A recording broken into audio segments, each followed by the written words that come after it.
Devin Haney gets into it with just a regular human being out at a fair. Very random stuff coming from Devin the Dream Haney. Not exactly what you guys want to see. Being a Devin Haney fan, you want to see him getting back in the gym, enjoying your life, but staying in the gym. And here we see him, swinging on some random dude at a fair. Just not the best look. That's a big reason why boxing is kind of roasting Devin Haney right now, because obviously there are a lot of people, and it's unfortunate.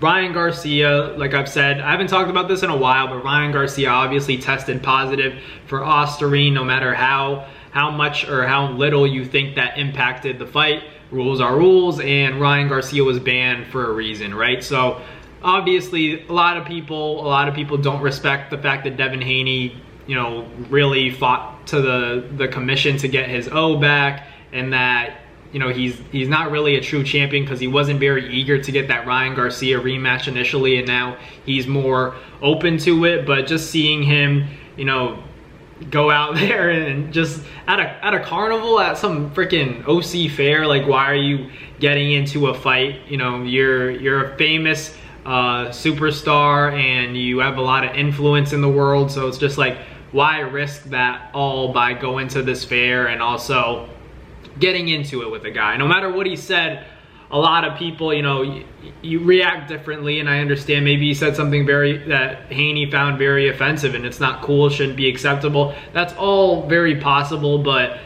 just not a good look. I think as a professional fighter, you can't be throwing hands against anybody who, isn't a boxer, and that's just my opinion. But for Devin, I'm still curious to see when he's gonna come back. He said the game hasn't been the same since I left. He's ready for his return. I don't know who that fight will be against for Devin. I think there, can still be that Sandor Martin fight, but it seems like Devin Haney might go up to 47. Maybe he could make a fight with Teofimo Lopez at 147 pounds. That's a fight I wouldn't be mad at. There are a lot of options still for Devin Haney. I still want to see Tank and Devin still go at it at some point, because I feel like they have a lot of unfinished business, and that would make a great fight. I think that fight sells a lot of pay-per-views. I still want to see that one.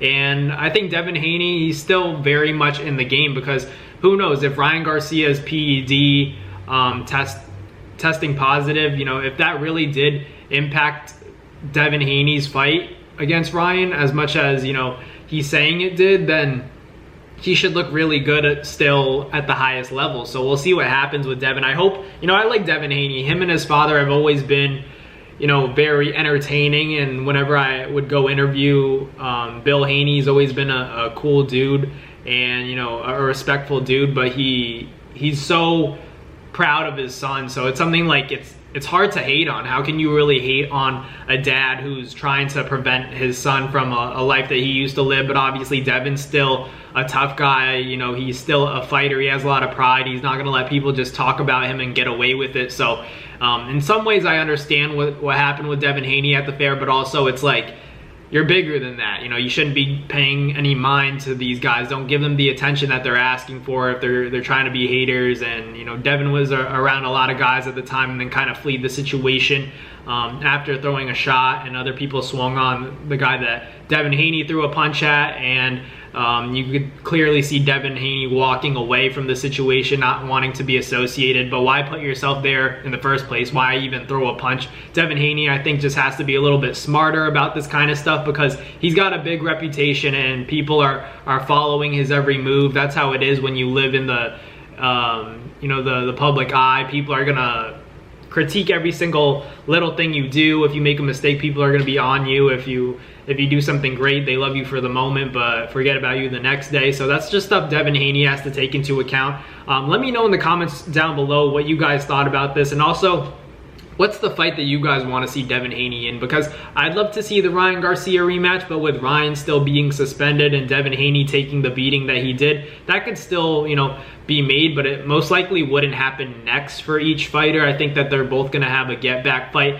Man, when Ryan Garcia comes back to the sport, which I anticipate he will, I think that he's going to sell a lot of pay-per-views no matter who he fights in that comeback fight for Ryan Garcia. It's going to make a lot of money when he returns from that suspension, because everybody wants to see what he's still got, and they kind of like that character. A lot of people are still very strong Ryan Garcia supporters and fans, and I think when he returns to the sport, it's going to be a big event. It's all about who he's going to fight next, but as well for Devin Haney, you know, he has a lot that he has to prove in his fight back. He has to show that he's the same fighter, that he's not gun shy, that he's recovered, he's not afraid to get hit. So there's a lot of unanswered questions that can only be answered by Devin Haney's return in the ring. So I'm excited to see who that's against. Maybe we get a Teofimo Lopez fight. Wouldn't be mad at that. Maybe we get you know, that Sandor Martin fight, but I don't know if Devin Haney wants to come back to 140. Seems like he's not really about the belts anymore. He said he's accomplished that already, and he wants to make the big fights happen no matter what weight they're at. So